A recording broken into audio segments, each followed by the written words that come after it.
Halo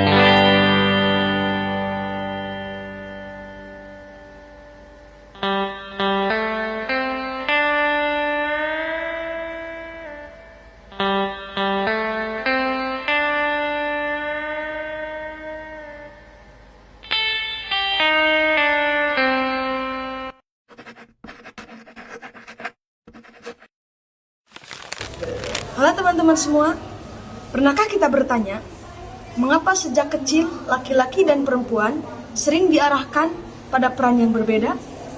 Mengapa ada anggapan bahwa pekerjaan tertentu hanya cocok untuk laki-laki, sementara yang lain dianggap pantas untuk perempuan? Pertanyaan-pertanyaan ini membawa kita pada pembahasan tentang gender, bukan sebagai jenis kelamin biologis, tetapi sebagai konstruksi psikologis dan sosial yang dibentuk oleh lingkungan, budaya, serta pengalaman hidup. Melalui video ini, kami akan mengulas teori psikologi gender menurut para ahli, untuk melihat bagaimana identitas dan perilaku gender terbentuk, serta bagaimana teori-teori tersebut membantu kita memahami realitas sosial yang kita alami sehari-hari. Baik, sebelum kita masuk ke teori, saya akan mulai dari pengertiannya terlebih dahulu. Mungkin selama ini kita sering mendengar tentang kata gender, tetapi di luar sana masih banyak yang menganggap gender itu sama dengan jenis kelamin. Padahal sebenarnya berbeda. Jenis kelamin itu biologis, sedangkan gender lebih ke bagaimana seseorang berperan dan bersikap sebagai laki-laki atau perempuan dalam kehidupan sehari-hari. Dalam psikologis, gender dipengaruhi oleh lingkungan dan pengalaman sejak kecil. Salah satu tokoh yang membahas ini adalah Sigmund Freud melalui teori psikoanalisis. Menurut Freud, pembentukan gender sudah dimulai sejak masa kanak-kanak, khususnya pada usia sekitar 3-6 tahun. Di usia ini, anak mulai menyadari perbedaan jenis kelamin dan mulai meniru orang tua yang sejenis kelamin dengannya. Dari proses meniru inilah, anak belajar bagaimana seharusnya bersikap sebagai laki-laki atau perempuan. Walaupun teori ini banyak dikritik, Freud menekankan bahwa pengalaman sejak kecil sangat berpengaruh terhadap perkembangan gender seseorang.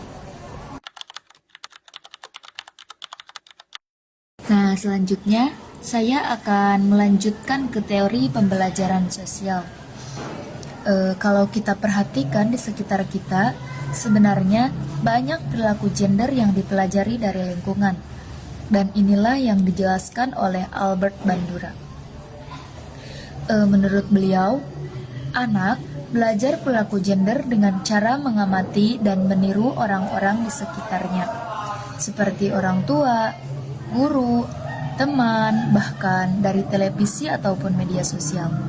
Misalnya, anak laki-laki dipuji ketika terlihat berani, sedangkan anak perempuan dipuji ketika bersikap lembut. Nah, dari situ, anak jadi tahu perilaku mana yang dianggap benar dan mana yang dianggap salah.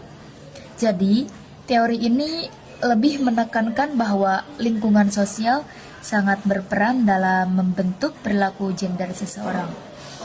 Terima kasih. Untuk materi selanjutnya akan dijelaskan oleh teman saya. Kalau teori sebelumnya menekankan lingkungan, teori yang satu ini lebih menekankan pada cara berpikir anak. Teori ini dikemukakan oleh Laure Kolbeng. Menurut Kolbeng, anak bukan hanya meniru, tetapi juga berpikir dan memahami konsep gender.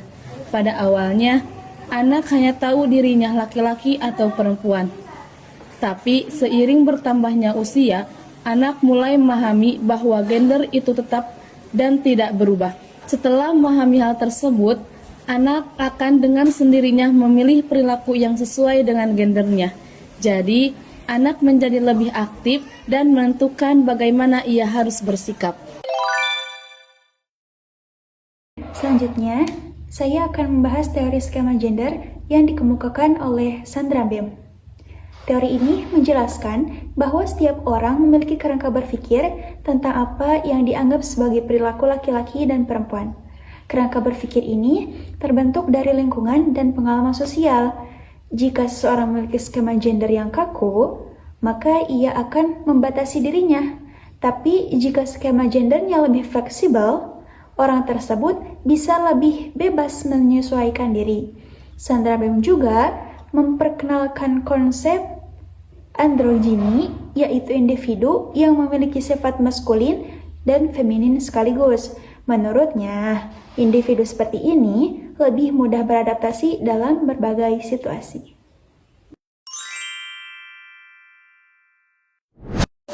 Sebagai penutup, saya akan menjelaskan teori biologis dan sosial budaya dalam psikologi gender. Dari sisi biologis, perbedaan gender juga dipengaruhi oleh hormon dan faktor genetik. Namun, faktor ini tidak berdiri sendiri karena tetap dipengaruhi oleh lingkungan. Selain itu, teori sosial budaya menjelaskan bahwa gender dibentuk oleh norma dan budaya masyarakat. Karena setiap budaya berbeda, maka peran gender juga bisa berbeda dan berubah seiringnya waktu. Jadi dapat disimpulkan bahwa gender tidak hanya ditentukan oleh faktor biologis, tetapi juga dipengaruhi oleh psikologis dan sosial. Dalam memahami psikologi gender, kita diharapkan bisa lebih menghargai perbedaan dan tidak mudah memberi label atau stereotip pada orang lain. Sebagai penutup, dari pembahasan teori psikologi gender yang telah kami sampaikan tadi, dapat kita pahami bahwa gender bukanlah sesuatu yang terbentuk secara sederhana. Ia merupakan hasil interaksi antara faktor biologis, proses psikologis, serta konstruksi sosial dan budaya yang terus berkembang. Teori-teori psikologi gender membantu kita melihat bahwa banyak peran dan stereotip yang selama ini dianggap wajar sebenarnya adalah hasil pembelajaran sosial yang diwariskan dari generasi ke generasi. Oleh karena itu, memahami gender secara kritis menjadi penting agar kita tidak hanya menerima peran yang ada, tetapi juga mampu menilai dan mempertanyakannya secara ilmiah.